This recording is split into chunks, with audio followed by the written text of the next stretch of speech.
Hi friends.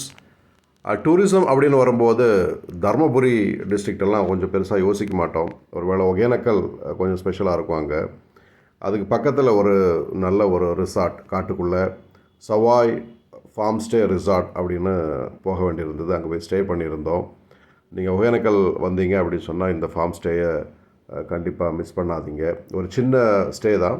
ஒரு swimming pool, அதில் ஒரு பார்ட்டி ஏரியா அதெல்லாம் இருக்குது. வெயிலாக இருக்குமோன்னு பயந்தோம். ஆனால் அதிகாலையில் நல்ல ப்ரீஸியாக ஏர் இருந்தது, பனிப்பொழிவும் இருந்தது. ரொம்ப ஹாப்பியாக அந்த ப்ளசண்ட் ஸ்டே என்ஜாய் பண்ணோம்.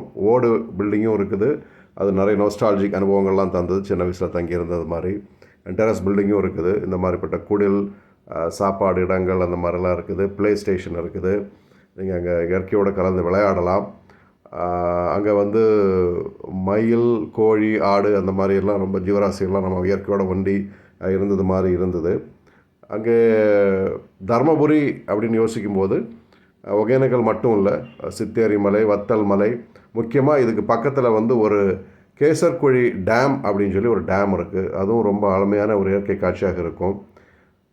தர்மபுரிக்கு ரொம்ப ரொம்ப முக்கியமான ஃபேமஸாக இன்னொரு விஷயம் இருக்குது. நிறைய பேர் அது சேலத்தோடு கனெக்ட் பண்ணுவோம். ஒரு காலத்தில் சேலம் அண்ட் தர்மபுரி இணைஞ்சிருந்ததுனால அந்த பேர் சேலத்துக்கே அப்படி தங்கி போச்சு.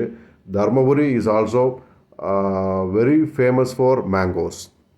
ஸோ மேங்கோ இருக்கிற சீசனில் போனீங்க அப்படின்னு சொன்னால் விதவிதமான இதுவரைக்கும் கேள்விப்பட்டிராத பேரில் இருக்கிற நல்ல டிஃப்ரெண்ட்டான டேஸ்ட் கொடுக்குற மேங்கோஸ் எல்லாம் ருசி பார்க்கலாம்.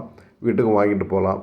ஸோ இது அருமையான ஸ்டே, மறந்துடாதீங்க. ஸோ சம்மர் வெக்கேஷன் வந்துட்டு இருக்குது. பல ட்ரிப்பும் போவோம். தர்மபுரி பக்கம் வரதா இருந்தால் இதை மறந்துடாதீங்க. பாய்.